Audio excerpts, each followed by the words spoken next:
Je suis avec Fidélia Biaou, bonjour. Bonjour. À travers la rubrique Voile sur le monde, on va voir ce qui se passe en Libye avec la tempête Daniel, une tempête qui a fait plus de 5000 morts déjà, vous le dites. Oui, c'est un calvaire que vivent les Libyens depuis que les inondations ont frappé le pays dimanche dernier et plus particulièrement la région de Derna. On compte un nombre dramatique de victimes dans la ville de Derna, l'épicentre même de cette catastrophe naturelle. Désormais, le bilan des morts aux inondations qui ont balayé la ville passe à 5300 personnes, selon les derniers chiffres publiés par le gouvernement de l'Est. Mais c'est Derna qui semble être la plus touchée par les pluies qui ont fait céder 2 barrages, emportant les quartiers entiers. Il y a une bonne nouvelle tout de même, l'électricité revient dans certaines zones de la ville, selon les informations relayées par des Libya Observer. C'est un quotidien libyen. Le premier opérateur télécom a déjà aussi rétabli partiellement l'Internet, mais s'évertue encore à rétablir les liaisons filaires qui ont été touchées. Cependant, pour les quartiers dévastés, la situation reste toujours critique puisqu'il y a toujours des milliers de disparus. En tout cas, les équipes de secours sont à pied d'œuvre et le gouvernement de l'Est appelle à une intervention internationale face à ces inondations jugées sans précédent. Alors, vous nous dites aussi qu'aujourd'hui, en cause, les barrages vieillissants dans le pays.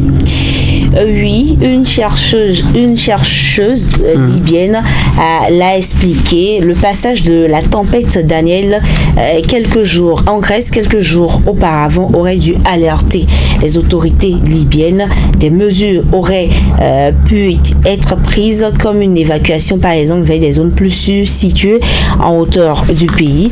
Cela n'aurait pas été parfait, mais au moins les gens auraient été sauvés de cette situation. Ces 2 barrages qui n'étaient pas plus grands dans le pays et les experts ont quand même prévenu qu'ils sont tous dans un état plus ou moins fragile à cause du manque de maintenance.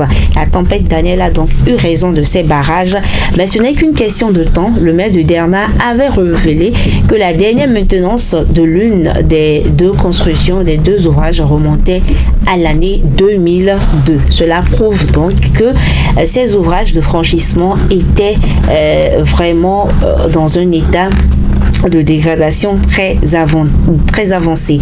La chercheuse spécialisée dans les questions d'eau en Afrique du Nord a donc parlé de la vétusté des constructions réalisées il y a 50 ans par une société yougoslave en Libye, et c'est ça qui a véritablement contribué au drame que la Libye a enregistré.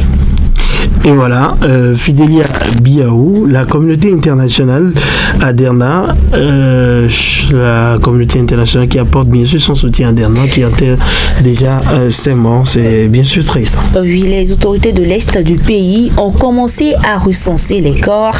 Après l'identification de ces corps, ces derniers sont embarqués dans des pick-up en direction des cimetières où ont déjà été enterrés plus de 3000 personnes, plus de 3000 défunts selon le ministère de l'Intérieur du gouvernement de l'Est en Libye. Parmi les victimes, on compte au moins 400 personnes qui sont étrangères. Et les gens se mobilisent tout de même pour finir les enterrements.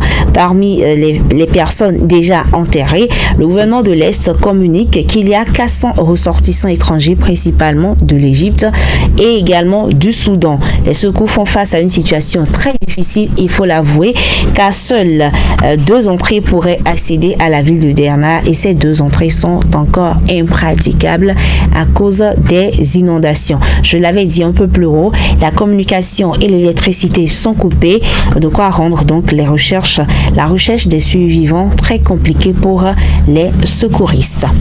Allez, merci à vous, fidèles.